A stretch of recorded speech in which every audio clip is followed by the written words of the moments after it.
அவள் ஒருவள சீரியல் இன்னைக்கான எபிசோடில் என்ன நடக்க போகுதுன்னு ரொம்ப சூப்பரான ஒரு ப்ரோமோ ரிவ்யூ பார்க்கலாம் வாங்க. என்னோட ரிவ்யூ பிடிச்சிருந்தால் லைக் பண்ணுங்க. ஜானு ரொம்ப சோகமாக நின்றுட்டுருக்க விவேக் அங்கே வராங்க. அப்போ ஜானு கிட்ட வந்து பேசுகிறாங்க. உடனே ஜானு ரொம்ப எமோஷ்னல் ஆகிட்டு, நான் இங்கே ரொம்ப சந்தோஷமாக இருக்கேன்னு நீ நினைக்கிறியா? ஒரு நிமிஷம் கூட நான் வந்து சந்தோஷமாக இல்லை அப்படின்னு வந்து சொல்கிறாங்க. இதுக்காக தான் நீ என்னை கூட்டிகிட்டு வந்தியா? உங்கள் அம்மா பேசுகிற ஒவ்வொரு வார்த்தையும் வந்து என்னை அந்த அளவுக்கு காயப்படுத்திட்டுருக்கு அப்படின்னு சொல்கிறாங்க. உடனே விவேக் வந்துட்டு, நீ அங்கே தனியாக இருந்தனா ரொம்ப கஷ்டப்படுவ அப்படின்னா நான் இங்கே கூட்டிகிட்டு வந்தேன் அப்படின்னு சொல்கிறாங்க. அங்கே நான் தனியாக இருந்தாலும் அந்த கஷ்டம் என்னோட போகும். நான் தனியாக அதை எப்படியாவது சுமந்துட்டு இருப்பேன். ஆனால் இங்கே வந்து உங்கள் அம்மா பேசுகிற பேச்செல்லாம் கேட்டுட்டு என்னால் அதெல்லாம் சகிச்சிக்க முடியல. இதுக்காக தான் நீ என்னை கூட்டிகிட்டு வந்தியா அப்படின்னு வந்து ஜானு வந்து சொல்கிறாங்க. உடனே விவேக் வந்துட்டு, ஜானு ப்ளீஸ் கொஞ்சம் நேரம் சந்தோஷமாக இருக்கணும்னு தான் நினச்சேன், ஆனால் நீ ஏன் இப்படியெல்லாம் பண்ணிகிட்ருக்க அப்படின்னு ஜானுவை சமாதானப்படுத்திட்டு இருக்காங்க. ரெண்டு பேரும் கொஞ்சம் நேரம் வந்துட்டு ரொமான்டிக்காக இருக்கணும் அப்படின்னு வந்து விவேக் வந்து சொல்லிட்டு இருப்பாங்க. அப்போ ஜானு கொஞ்சம் நேரத்தில் கீழே இறங்கி வராங்க.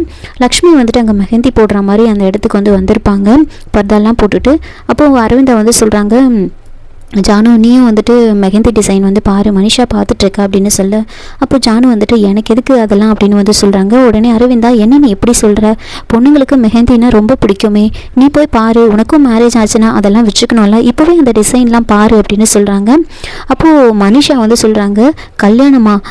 இவளுக்கு கல்யாணமா? அதெல்லாம் நினச்சா மட்டும் போதுமா அப்படின்னு சொல்கிறாங்க. தேவயானி ஒரு பக்கம், இவன் முகத்தை பார்த்தா இவளுக்கு கல்யாணம் நடக்குமா அப்படின்னே தெரியல, அதுக்கெல்லாம் ஒரு ராசி வேணும் அப்படின்னு வந்து சொல்கிறாங்க. இவ ஜாதகத்தில் கல்யாணம்னு ஒன்று எழுதியிருக்கா இல்லையானே தெரியல அப்படின்னு வந்து சொல்கிறாங்க. உடனே அரவிந்தா, இங்கே பாருங்க தேவியானி, ஒருத்தருக்கு நல்லது நடக்கணும்னா நல்ல விதமாக பேசணும், எதுக்காக நீ இப்படியெல்லாம் பேசிகிட்டு இருக்க அப்படின்னு சொல்ல. ஏன்னா அவள் என்னோட பையனை வளைச்சி போடணும்னு நினைக்கிறா, என் பையன்கிட்ட நெருங்கி போகிறா, அது ஒரு நாளும் நடக்காது. கண்டிப்பாக நான் இருக்கிற வரைக்கும், நான் உயிரோடு இருக்கிற வரைக்கும் என் பையன் அவள் கழுத்தில் தாலி கட்ட மாட்டான் அப்படின்னு வந்து சொல்கிறாங்க. இந்த வீட்டில் வந்து மருமகளை அவளால் வரவே முடியாது அப்படின்னு சொல்கிறாங்க. இது சொன்னதுமே ஜானு அங்கேருந்து ஃபீல் பண்ணிக்கிட்டு அங்கேருந்து போயிடுவாங்க. இன்னொரு பக்கம் வந்துட்டு லக்ஷ்மி என்ன பண்ணுறாங்கன்னா, அவங்கள பார்த்தா என்னோட தங்கச்சி மாதிரி இருக்குது, அவங்களையும் நீங்கள் இவ்வளோ கஷ்டப்படுத்துறீங்க அப்படின்னு வந்துட்டு லக்ஷ்மி வந்து சொல்கிறாங்க. அதுக்கு தேவியானியும் மனிஷாவும் உன் வேலை என்னமோ அதை மட்டும் பாரு அப்படின்னு கோவப்படுறாங்க.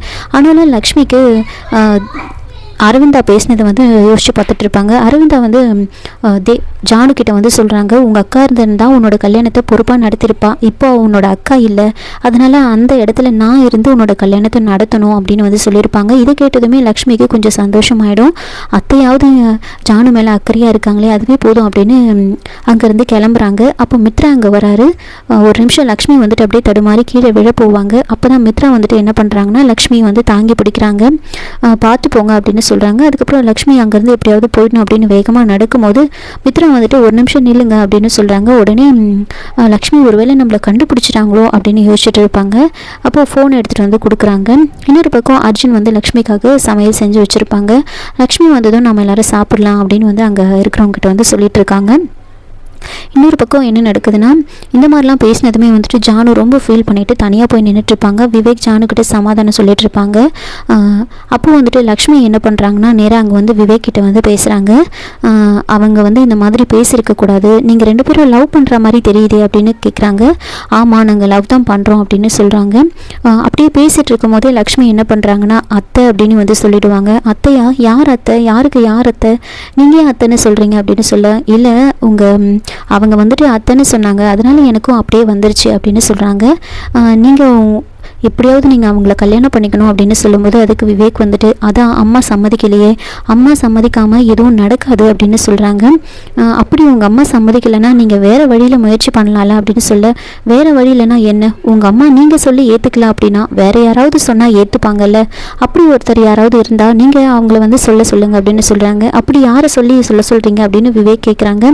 அதுக்கு லக்ஷ்மி வந்துட்டு, அதான் உங்கள் அண்ணன் ஒருத்தர் இருக்கார்ல, அவரை வந்து பேச சொல்லுங்கள், அவர் பேசினா கண்டிப்பாக உங்கள் அம்மா ஒத்துப்பாங்கல்ல அப்படின்னு சொல்கிறாங்க. லக்ஷ்மி இதெல்லாம் பேசிட்டு அங்கேருந்து போகிறாங்க. இதோட இந்த ப்ரோமோ வந்து முடிச்சிருக்காங்க. என்னோட ரிவ்யூ பிடிச்சிருந்தா லைக் பண்ணுங்கள், மறக்காமல் சப்ஸ்கிரைப் பண்ணுங்கள். தேங்க்யூ.